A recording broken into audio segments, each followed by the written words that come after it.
Je suis à l'intérieur de la conciergerie.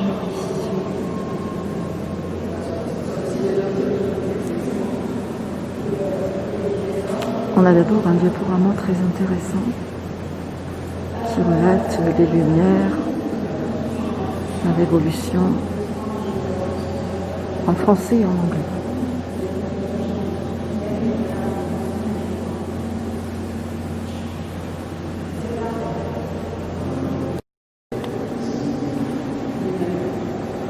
Donc, fragment de table de marbre qui date du XIVe siècle à la fin du XVIIIe siècle et qui servait pour les festins royaux, les tribunaux et la juridiction.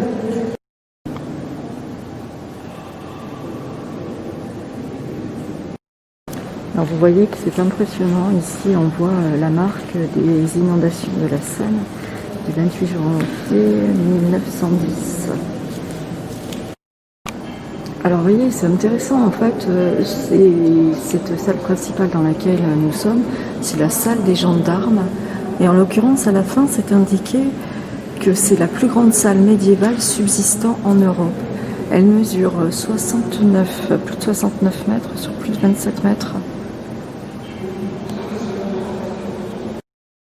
Donc voici la reconstitution de l'endroit où on coupait les cheveux des condamnés pour faciliter le passage de la guillotine. On écrivait le nom des détenus sur ce cahier. Nous arrivons ici à ce qu'on appelle la salle des noms. Sur les murs, on trouve plus de 4000 noms de personnes qui ont été jugées par le tribunal révolutionnaire entre 1793 et 1795. Alors il faut savoir que certaines des personnes, évidemment, étaient condamnées à mort, mais pas toutes.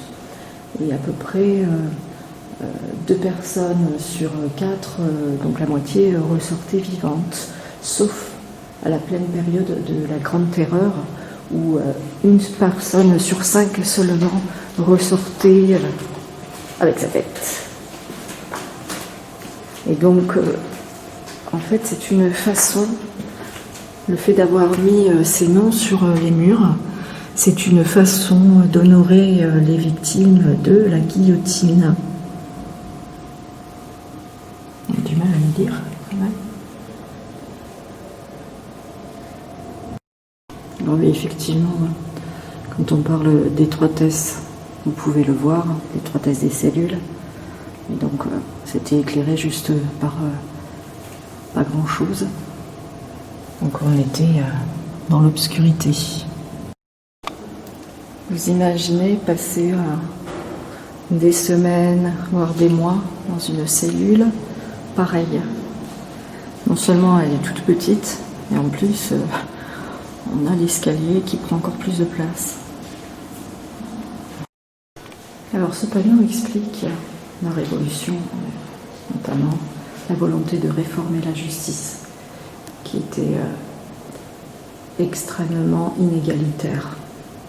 Et on pratiquait notamment la torture. Et donc le rêve de 1789, c'était de mettre fin à l'arbitraire et à la violence de l'État. Et la justice est devenue plus transparente et plus humaine. Et on a justement mis au point la guillotine pour éliminer les souffrances occasionnées par la pendaison et par la hache. Donc vous voyez, voilà quelqu'un qui était supplicié.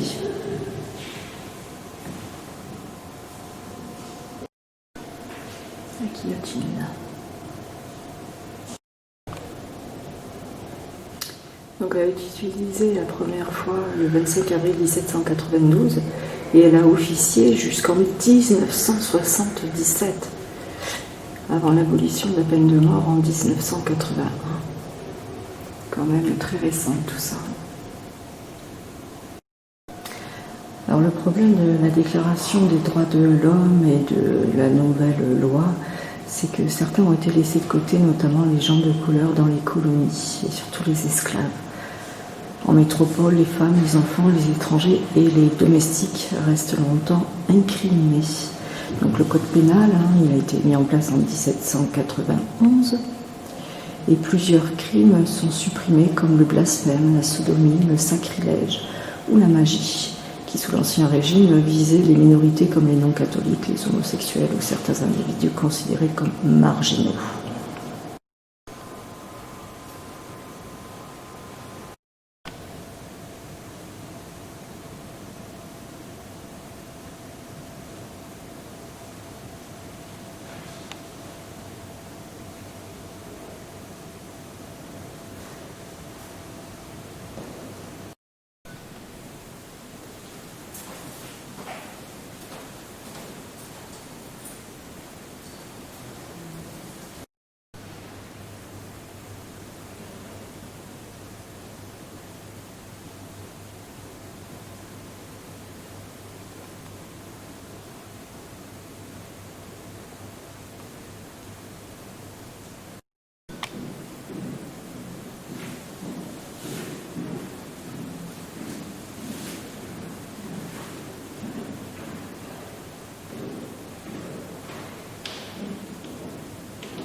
Ici, on est dans ce qu'on appelle la cour des femmes.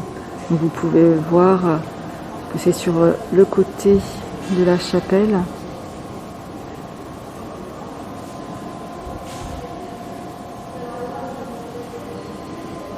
Et les femmes passaient le plus clair de leur temps ici, dans cette cour. Heureusement pour elles, parce qu'on n'imagine pas passer la journée, toute la journée dans ces cachots.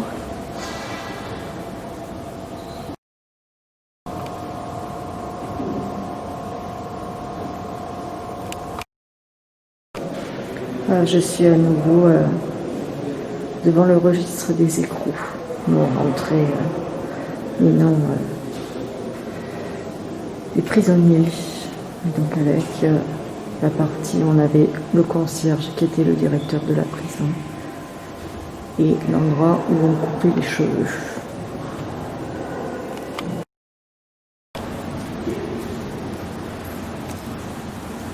C'est une reconstitution 3D.